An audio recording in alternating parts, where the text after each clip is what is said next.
Bonjour et bienvenue sur Sensab. Alors aujourd'hui, je vous propose de rencontrer Barbara Lafay et son livre qui est absolument génial. Et pourtant, maman n'était pas un ange.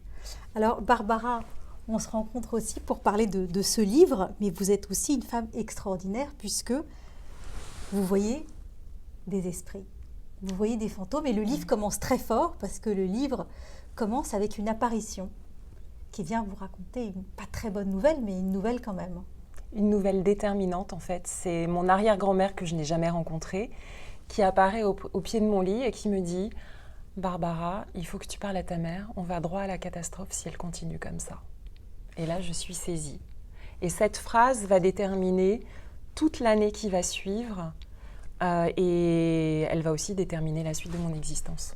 Alors, ce qui est surprenant, c'est que vous dites très rapidement qu'en fait, ce n'est pas vraiment une surprise puisque depuis toute petite, vous avez des esprits qui viennent vous voir et qui viennent vous parler et vous annoncer des choses ou même vous protéger parce que vous étiez une petite fille qui parfois était seule, qui avait vécu dans un climat difficile au niveau familial.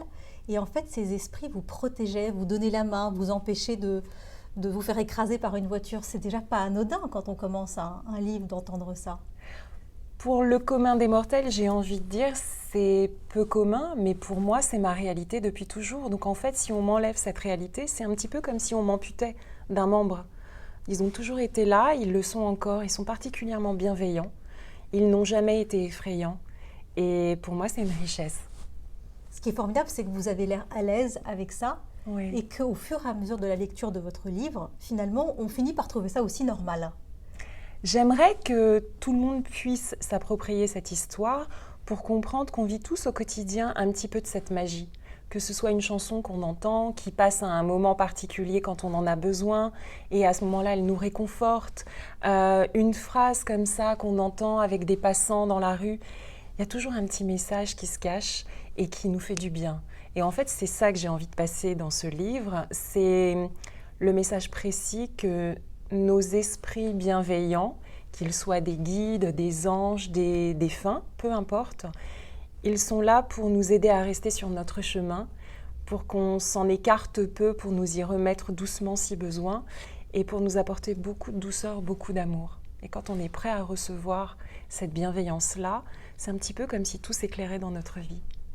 Mais c'est aussi une belle histoire, c'est la vôtre et celle de votre maman, qui vous demande quelque chose de bien difficile. Ouais. Et c'est une histoire qui, évidemment, peut toucher tout le monde, puisqu'elle va vous demander de la laisser partir.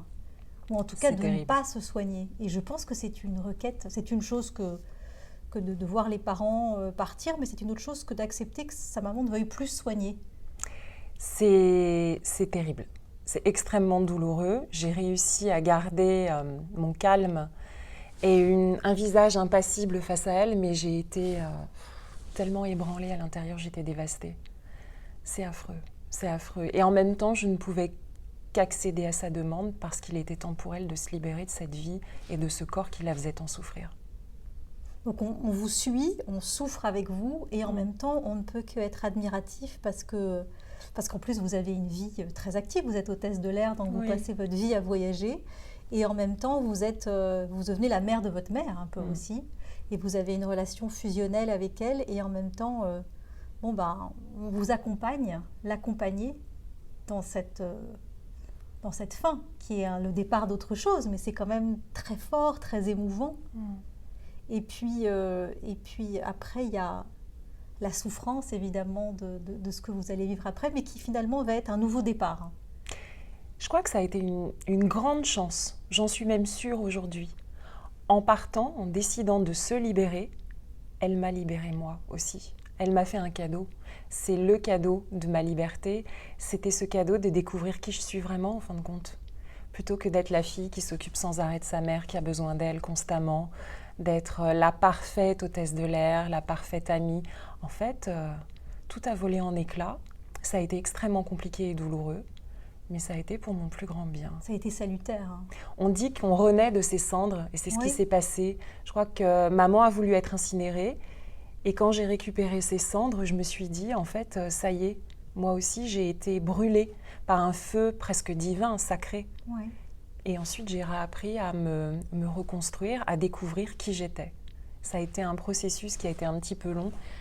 Ça fait 3 ans et demi que maman est partie. Je pense qu'il m'a fallu 3 ans pour me remettre de son départ.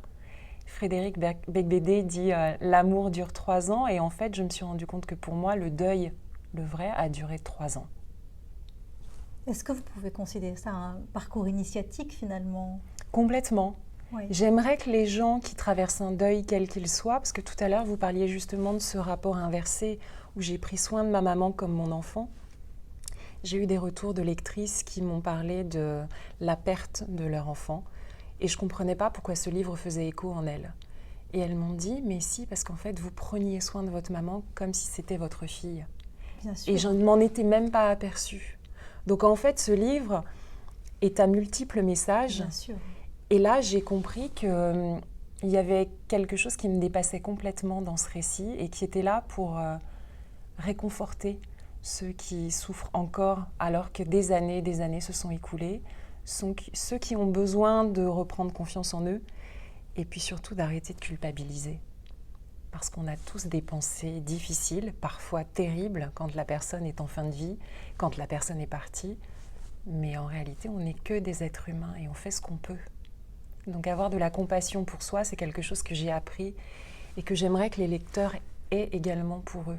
Qu'ils s'apportent de l'amour, qu'ils comprennent qu'en apprenant à s'aimer soi-même, ce qui est extrêmement difficile, je vous le dis, c'est un pas après l'autre, c'est un long chemin, mais le résultat, c'est qu'après, on est capable de faire de magnifiques rencontres, comme celle-ci aujourd'hui, où moi, petite Barbara, j'ai osé vous contacter. Non mais c'est vrai, il faut le dire, et vous avez accueilli ce livre avec générosité, et le voici sur Sang de Sable grâce à vous, donc pour moi, c'est un cadeau qui vient presque de l'au-delà. En tout cas, c'est un livre que je recommande à tous nos auditeurs parce que quand on a commencé ce livre, on peut le lire de plein de manières différentes, mais ce qui est sûr, c'est qu'on peut avoir un peu de votre lumière parce que Barbara, vous êtes une femme lumineuse et dans ce livre, ce n'est que de la lumière et on en sort engrandi, embelli, renforcé aussi et plein d'espoir parce que c'est un livre plein d'espoir. Oui, un livre d'amour, un livre plein d'amour, voilà, et de lumière. Merci Barbara. Et de fantômes. Je vous en prie, merci à vous. Merci 1000 fois.